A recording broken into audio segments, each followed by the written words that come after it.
মাননীয় শ্ৰদ্ধাৰ পৰেশ বৰুৱা ককাইদেউ, প্ৰথমে মই এই মাধ্যমৰ যোগেদি আপোনাৰ লগতে আপোনাৰ কাষত থকা প্ৰতিজন সংগ্ৰামী নেতালৈ শ্ৰদ্ধা নিবেদিছোঁ, সেৱা যাচিছোঁ আৰু লগতে ৪৭ সংখ্যক প্ৰতিষ্ঠা দিৱসৰ শুভকামনা জ্ঞাপন কৰিছোঁ। ১৯৭৯ চনতে জন্ম হোৱা এই সংগঠনটোৱে আজি চাওঁতে চাওঁতে ৪৭টা বৰ্ষ অতিক্ৰম কৰিলে সময়বোৰ কেনেকৈ পাৰ হৈ যায় গমে নাপাওঁ। বিষয় অনেক, প্ৰশ্ন বহুত। আৰু এই প্ৰশ্নবোৰ হয়তো মোৰ লগতে প্ৰতিজন অসমীয়াই কৰিব বিচাৰিব বা জানিব বিচাৰিব। কিছুমানে হয়তো মনত সংকোচ ভাৱ ৰাখি নকয় বা কিছুমানে হয়তো ভয় কৰে সুধিবলৈ। এক নতুন চিন্তাধাৰা, পৰিৱৰ্তন আৰু প্ৰযুক্তিবিদ্যাৰ লগত জড়িত বৰ্তমানৰ অসম। প্ৰতিজন অসমীয়াৰ চিন্তাধাৰা আৰু ভাৱধাৰা সলনি হ'ল যদিও আলফা নিজৰ স্থিতিত আজিও অটল। আপোনাৰ সংগ্ৰামক আমি প্ৰতিজন অসমীয়াই পূৰ্ণ সমৰ্থন কৰোঁ।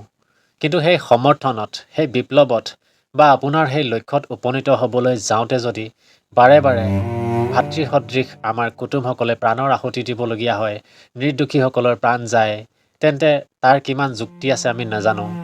ককাইদেউ, আপোনাৰ দীৰ্ঘকালীন মিছনৰ ডাটাসমূহলৈ যদি আপুনি এবাৰ ৰোমন্থন কৰি চায়, তেতিয়া দেখিব আপোনাৰে ভাই ভনী ককাই ভাইসকলৰ ক্ষতি হৈছে, প্ৰাণ গৈছে। আৰু আপুনি যাক শত্ৰু বুলি গণ্য কৰে ভাৰত চৰকাৰ, সেই ভাৰতৰ কিন্তু বৰ বিশেষ এটা ক্ষতি হোৱা নাই এতিয়ালৈকে। অতীতলৈ যাব বিচাৰিম। অতীতৰ কিছু কিছু ছবি যেতিয়া মনলৈ আহে, তেতিয়া দেখোঁ গধূলি হ'লেই আৰ্মীৰ ভয়ত ৰাস্তালৈ ওলাই যাব নোৱাৰা সেই নিৰ্জন পৰিৱেশৰ ছবি। বিচাৰি অহাজনক ঘৰত নাপায়, গৃহস্থৰ ওপৰতেই চলোৱা অত্যাচাৰৰ ছবি। স্কুললৈ বুলি যাওঁতে বাটতে ৰখাই স্কুল বেগটো পৰ্যন্ত খুলি চলোৱা সেই চেকিঙৰ পৰা ধৰি সন্দেহৰ অজুহাত লৈ আমাৰ বাইদেউসকলৰ ওপৰত চলোৱা অত্যাচাৰৰ ছবি। পথাৰত গৰু চৰাবলৈ গৈ দুই দলৰ মাজৰ সংঘৰ্ষত পথাৰতে ঢলি পৰা সেই ককাইজনৰ ছবি। দেশৰ বাবে প্ৰাণ আহুতি দিয়াসকলক শ্বহীদ ঘোষণা কৰা হয়। এই যুদ্ধত যিসকল নিৰ্দোষী অসমীয়াৰ প্ৰাণ গ'ল, সেইসকলক কিহৰ খিতাপ দিয়া হ'ব?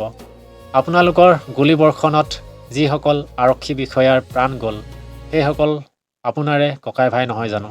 বিপ্লৱী সংগ্ৰাম এটাত বহু ত্যাগ স্বীকাৰ কৰিবলগীয়া হয়, কিন্তু সেই ত্যাগৰ বিনিময়ত যদি বাৰে বাৰে ক্ষতি অসমীয়াৰে হৈ থাকে, তেন্তে সেই বিপ্লৱৰ পথটো সলনি কৰি দিব নোৱাৰিনে বাৰু?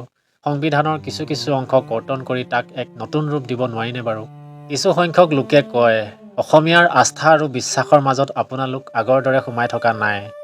সংগ্ৰাম চলি থাকিব, কিন্তু লক্ষ্যত কেতিয়াও উপনীত হ'ব নোৱাৰে, এনেকৈ কয়। এতিয়া মই কওঁ, এই সংগ্ৰামখনেই অসমীয়াৰ মাজত থাকি কৰিব নোৱাৰিনে বাৰু? আপুনি পুৱাই উঠি হাবিৰ মাজত যিখন সোণৰ অসমৰ সপোন দেখে, সেই সোণৰ অসমখনেই আমাৰ মাজত থাকি, অসমীয়াৰ মাজত থাকি বাস্তৱত ৰূপান্তৰিত কৰিব নোৱাৰিনে বাৰু? ককাইদেউ, অসমীয়া আজি নিজৰ ঘৰতে সুৰক্ষিত নাই। আমাক আপোনাৰ প্ৰয়োজন আছে, কিন্তু হাবিত নহয়, আমাৰ মাজত।